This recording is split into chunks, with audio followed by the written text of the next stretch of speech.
Shiva news चॅनलमध्ये आपल्या सर्वांचे सहर्ष स्वागत। चला तर पाहूया आजच्या काही घडामोडी। साखरवाडी हौसाबाई सावंत कॉलनीतील नागरिकांना विद्युत तारेचा धोका। निप्पाणीतील साखरवाडी हौसाबाई सावंत कॉलनीमध्ये गेले कित्येक वर्षापासून या ठिकाणी भरपूर नागरिकांची वस्ती आहे। त्याचप्रमाणे त्या ठिकाणी सरकारी शाळा सुद्धा आहे।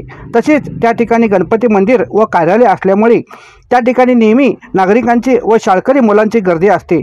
त्याच्याजवळ असलेल्या विद्युत खांबावरील तार अगदी 8 फुटापर्यंत खाली आले आहेत।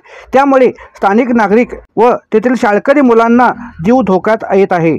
तरी हेस्कॉमचे डिपार्टमेंट अधिकारी यांनी लवकरात लवकर सर्व विद्युत तारांची उंची वाढवावी। या ठिकाणी कित्येक दिवसापासून एक खांब लावले असून सुद्धा याकडे हेस्कॉम कंपनी दुर्लक्ष करीत आहेत। तरी लवकरात लवकर याकडे पाहणी करून नागरिकांना होणारा त्रास व धोका दूर करावी अशी मागणी स्थानिक नागरिक व शाळकरींच्याकडून केली जात आहे।